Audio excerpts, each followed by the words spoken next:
Hello, with day 26 of the Scott McKenna Challenge. Today I wanted to say something about savings because I recently found myself in a situation where I actually had to ask for money, a friend of mine, like again, because it has happened before also. And sure enough, once you start changing your way of thinking, your world doesn't change right away, but at least you're probably going in the, like, hopefully you're going in the right direction. But I was thinking, I'm actually using an application on my phone which also lets you create a debit card. I'm not advertising them in any way, of course. There is no link or something to click, but it's called Revolut. And I find it pretty amazing. So I'm just sharing my thoughts about this, and I'll be happy to hear your thoughts as well. Basically, what you can do with this is, all right, you can do many things, but I would like to speak about something in particular. You can set a vote where you're saving money for something. So you set your goal, like you want to buy something, like usually. I set my vote a little bit different, but the usual things people save for is purchasing something new. So you set that up, you put a name to it, like you tell it, you tell the program, and then you tell yourself in a way what you're saving for. And then you set the amount you want to save. For example, you want to buy a new toothbrush, so you're saving €10 or $10.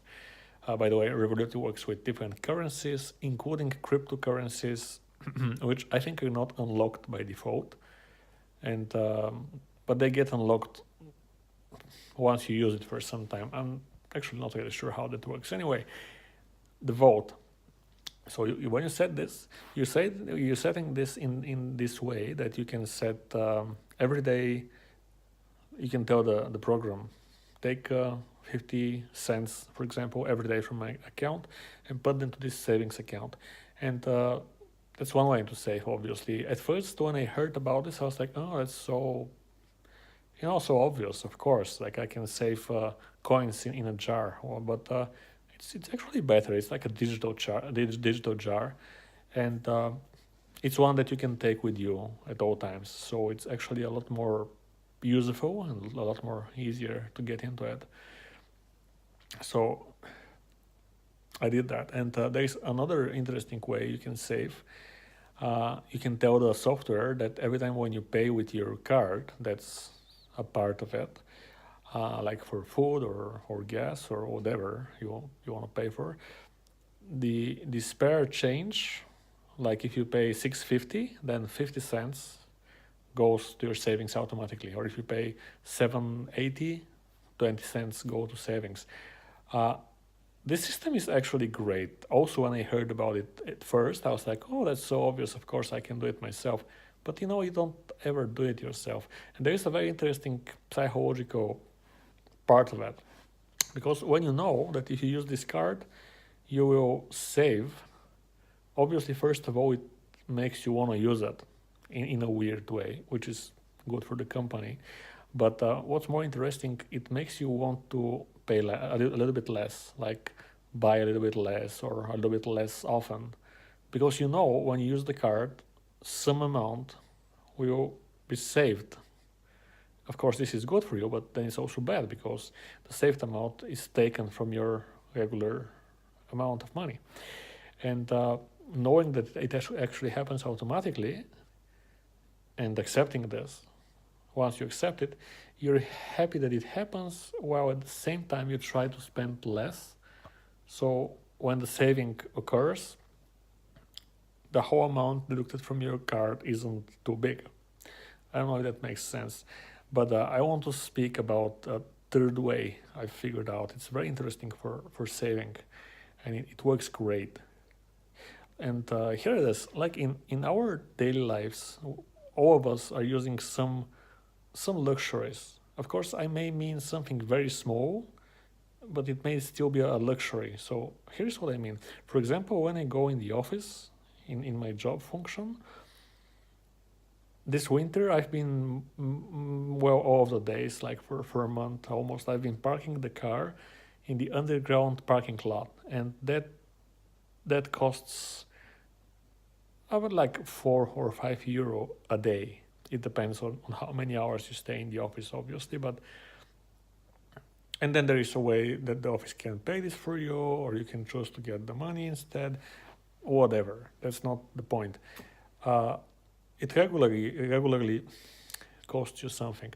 So I figured as much. If I go around the neighborhood, I can find a place where I can park the car. Obviously, this takes a little bit more time, a little bit more thought process, and like a little bit more gets on my nerves to find a place actually. And then after parking, I need to get out of the car. Well, I need to get out of the car anyway, but I need to walk to the office, which is good, but it takes even more time.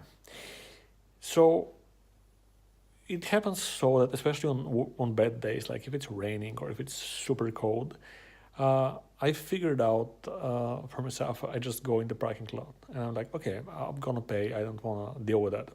And so here is the idea. I think you can guess it already.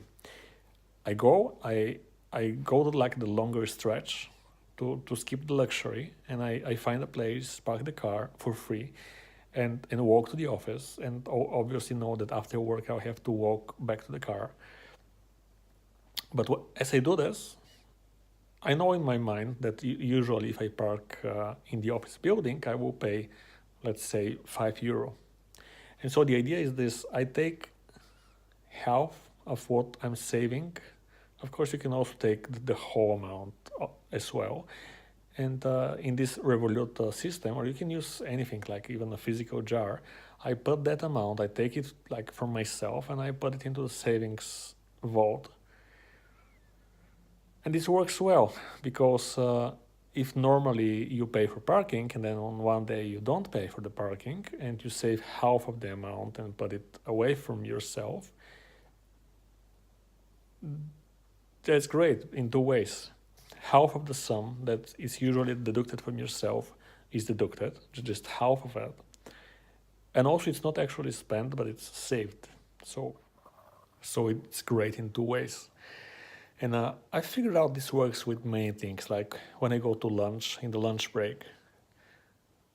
Like after a set amount of days, you figure out what's the regular amount of money you're spending on something.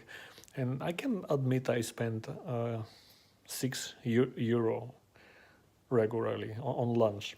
So if I go to, like if I bring food from home, obviously, or if I go to a cheaper vendor and I pay like €3 or don't pay, I can then take half of this amount, which is euro and a half in this example, and put them away and save them. And I don't feel it because I'm prepared to lose that amount of money for the day, for lunch.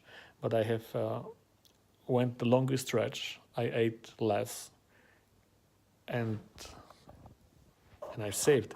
So I think it's a great system. I don't want to bore you with me trying to explain it with more examples. But if you've found anything meaningful in this, please let me know because I'll just be happy to hear about it. And I'll see you tomorrow with day 27. I don't know if this challenge was 30 or 31 days, but I'm going to check it out now so that I know when it's over. Because when it's over, I have something very special on my mind. And I'm actually going to continue producing content in a little bit different way. But Magic Finger stops the video for now, and you'll see what I mean. Bye.